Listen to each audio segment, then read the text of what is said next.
जानेवारी 2026 रोज रविवारला Chhatrapati Shivaji Maharaj study centre आणि राष्ट्रपिता ज्योतिरावजी फुले study centre यांच्या संयुक्त विद्यमानाने आज या म्हणजे अभ्यास केंद्र आहे इथे सकाळी म्हणजे कार्यक्रम घेण्यात आला। कार्यक्रम घेण्याचा उद्देश म्हणजे 17 तारखेला जसे मुलांचे नवोदयचे पेपर घेतला होता आणि विविध केंद्र त्याच्यामध्ये उपस्थित होते। देवसरा केंद्र, चुलाळ, सिहोरा, हरदोली, एरली असे जवाहर नवोदय विद्यालयांचे म्हणजे या सराव पेपर घेण्यात आला आणि त्यांचा बक्षीस वितरणाचा दिन म्हणून सावित्री फुले जयंती 4 जानेवारी या दिवशी नेमण्यात आला। तर या ठिकाणी तुम्ही सक्षमपणे बसले आहात आणि ज्यांच्यामुळे फातिमा बीबी ह्या पहिल्या शिक्षिका झाल्या आणि ताराबाई शिंदे या समाजसेविका झाल्या, तसेच मुक्ता सार्वे या पत्रकारिका झाल्या आणि मी सुद्धा तुमच्या समोर बोलण्याचा लायकीचे झालो, अशी ती क्रांतीसूर्य ज्योतिराव फुले आणि सावित्री फुले यांना माझा नमन। अनिल भाऊ बिननवार आणि आकाश भाऊ शुक्ला आपण सुद्धा स्टेजवर याची कृपा करावी। त्याचप्रमाणे या ठिकाणी विविध पुरुषांचे म्हणजे फोटो आहेत आणि जिजाऊ आहे, सावित्री आहे आणि थोर सर्व विजयवंत यांना माझा नमस्कार। तसेच आजचा कार्यक्रम म्हणजे खूप छान कार्यक्रम झाला आणि मगाशी जो कार्यक्रम झाला तो खूप महत्त्वाचा होता। त्या ठिकाणी म्हणजे खास विद्यार्थ्यांना खूप मोलाचे मार्गदर्शन करण्यात आले होते। तर मगाशी उपस्थिती छान होती आणि आताही उपस्थिती छान राहील, पण मगांचा जो कार्यक्रम होता तो काही शिकून घेण्यासाठी होता आणि आताचा कार्यक्रम आहे हा मुलांचा गुण बघण्यासाठी आहे। तर या ठिकाणी मी अशी खूप जास्त बोलणार नाही कारण वेळ खूप झालेली आहे आणि आधीच या कार्यक्रमाला उशीर झाली आहे। तर मी थोडेसे विद्यार्थ्यांसाठी म्हणजे बोलणार आहे। तर या ठिकाणी आपण बघितलं आहे तर आपल्या म्हणजे महालगाव जे आहे त्याला मी आजूबाजू म्हणजे बघितलं आहे, तर या महालगावला महालगाव तर म्हणतातच पण प्रगती महालगावने मी ओळखले आहे।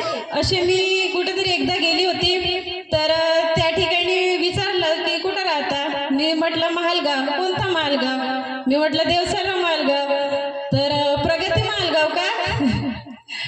तर हो म्हटलं, मग होऊ शकते प्रगती झालीच आहे माझ्या गावाची आणि या लायब्ररीतून म्हणजे खूप छान आपले विद्यार्थी घडत आहेत। विद्यार्थ्यांना शिक्षण तर मिळते पण कमीत कमी त्यांना माणूस कसं बनता येईल ह्या गोष्टीवर त्यांचं म्हणजे विचार मंथन होते आणि वेळोवेळी कार्यक्रम होते, जयंत्या या लायब्ररीच्या माध्यमातून घेण्यात येत आहेत। तर आमचे विद्यार्थी म्हणजे खूप छान प्रगती मागच्या वर्षी दाखवला, यावर्षी त्यापेक्षा डबल दाखवणारच आहे।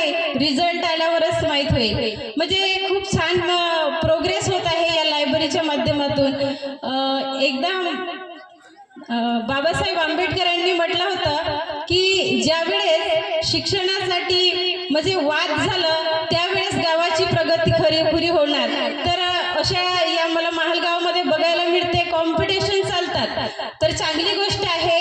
जसे आधी 1 लायब्ररी पासून सुरुवात झाली असेल तर 1 चे 2 झाले, 2 चे 4 झाले आणि खरोखर या महालगावाची प्रगती झाली। आणि विद्यार्थ्यांना आता जे डान्सचे प्रोग्राम आहेत याचा सर्वांनी आनंद घ्या आणि आपण जसं विद्यार्थ्यांना सांगायला गेलो तर विद्यार्थ्यांनी म्हणजे स्वतःच्या बुद्धीने अभ्यास करायला पाहिजे। आता विद्यार्थी इथे जे आहेत ते 1ल्या वर्गापासून तर 12व्या वर्गापर्यंत शिकत असतात आणि हा त्यांचा बेसिक स्थितीची त्यांची वय आहे आणि या ज्या वयामध्ये त्यांनी जसा अभ्यास केला तर त्यांनी स्वतःच्या विचाराने अभ्यास करायला पाहिजे आणि त्यांना मार्गदर्शन तर या लायब्ररीतून वेळोवेळी होत असतात। या लायब्ररीमध्ये पॅरेंट मीटिंग प्रत्येक महिन्याला तर होतच असते, जेमतेम कोणती जयंती आली, कार्यक्रम आले तर होत असते आणि अशाने आपण आपल्या मुलांना छान प्रगती करू शकतो, छान घडवू शकतो।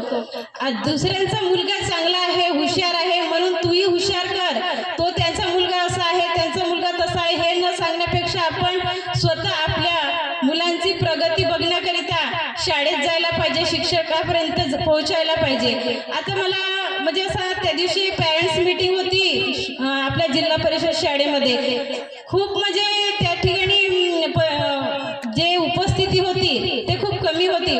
पॅरेंट्स मीटिंग म्हणला तर कमीत कमी 80-90 मुलं आहेत आणि 80-90 मुलांचे 70 तर पालक असतीलच. तर त्या 70 पालक मधून फक्त 10-12 पालक आले म्हणजे आपण किती आपल्या मुलांप्रती जागृत आहोत हे आम्हाला स्पष्ट दिसून येते. तर आणि आपण जेव्हा तुलना करत असतो आणि जेव्हा दुसऱ्यांचा मुलगा हुशार झाला असतो तेव्हा आम्ही आपल्या मुलांना टोमणे मारतो की तो कसा हुशार झाला, तू का नाही झाला. तर हे आपण असं बंद करायला पाहिजे. कारण जे मुलांची जे प्रगती होते त्याच्यात 90% त्यांचा हात असते, जो वाटा असते ते त्यांच्या आई वडिलांचं असते. शाळेत मुलं तर शिकतात आणि जे शिक्षक असतात त्यांचं शिकवण्याचं काम असते, ते शिकतातच. पण आपण तो काय शिकला याकडे लक्ष द्यायला पाहिजे. तो काय शिकत आहे, त्याला काय करायला पाहिजे, ह्या सगळ्या गोष्टी आपण तपासून घ्यायला पाहिजे. मी मुलांची गोष्ट एका व्यक्तींची गोष्ट सांगते. आपण कधीही कोणाची चिटिंग करायला नाही पाहिजे. आता मुलं जसे 4थीत आहेत, 3रीत आहेत, 5वी आहेत, ते शाळेत जातात ना, त्यांना जो स्टेट बोर्डचा आहे ना, तर जेव्हा एक्झाम होते तेव्हा ते कोणाचा ढुकवून पाळले नाही पाहिजे. आपल्या घरी अभ्यास करा, त्यांचा स्वाध्याय सॉल्व करा आणि शाळेमध्ये जसं पेपर द्या, किती मार्क येतात कमी आले तरी चालते. आपल्याला कुठं शील्ड थोडी मोठं मिळणार आहे. आता तेही बंद झालं. प्रथम क्रमांक, द्वितीय क्रमांक आधी देत होते आणि पुरस्कार सुद्धा देत होते, पण आता जिल्हा परिषद शाळेमध्ये तो पण बंद झाला.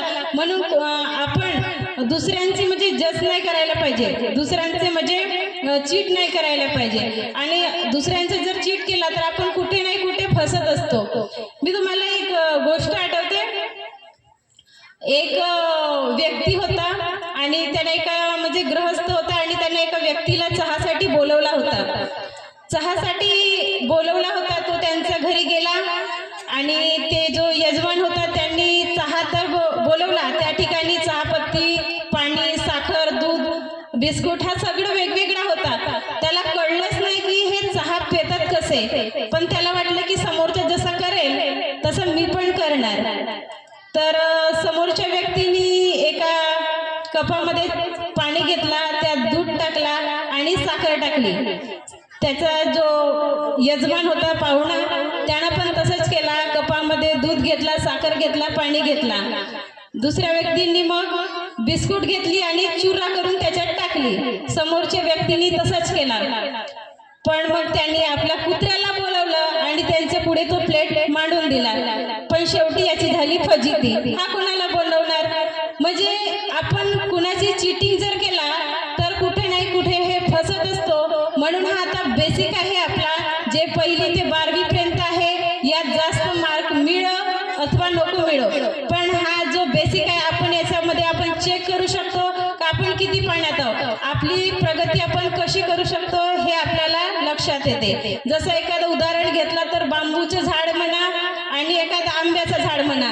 बांबूचं झाड आपण जमिनीत लावला तर तो मोठा व्हायला कमीत कमी तिथे अंकुर येऊन 6 महिने लागतात आणि जसं आंब्याचं झाड घेतलं तर तो 1-1.5 महिन्यामध्ये खूप मोठा होतो. पण शेवटी वादळ जर आलं ना तर आंब्याचं झाड हा उकळून पडून जातो, पण बांबूचं झाड हा पडत नाही. तर तो आपला जो बेस आहे तो 6 महिन्यापर्यंत आपला बेस मजबूत करतो, त्याच्यानंतरच तो मोठा होतो आणि कितीही वादळ आला तरी तो पडत नाही. त्याचप्रमाणे हा आपला बेस आहे, कमी का होईना पण आपण स्वतःला म्हणजे तराशा तुम्ही आणि मी किती पाण्यात आहो हे बघा.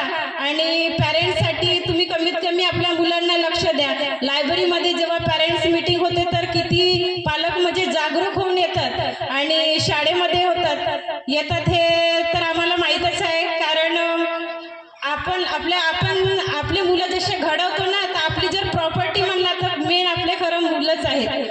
आपण सुरुवातीला मेहनत करतो, खूप राबतो, खूप मेहनत करतो, सोनं घेतो, चांदी घेतो, जागा घेतो, जमीन घेतो, पण शेवटी आम्ही आपल्या मुलांना शिक्षणच देत नाही. आणि जर मुलं मोठे झाले त्यांना संस्कार दिला नाही तर तेही आपल्यासारखे शेती करतील किंवा एखादा मजुरी करतील किंवा जेही त्यांना म्हणजे आवडेल तेच करतील. पण जर चांगला संस्कार दिला, माणूस म्हणून घडवला तर कमीत कमी ते मायबापाची सेवा तरी करतील. अशा पद्धतीने तुम्ही आपल्या मुलांना घडवा, कारण लास्टची जे प्रॉपर्टी आहे ते खरोखर आपली मुलंच आहेत. एवढे एवढेच बोलून मी माझे 2 शब्द इथेच थांबवतो. जय हिंद, जय भारत, जय ज्योती, जय क्रांती.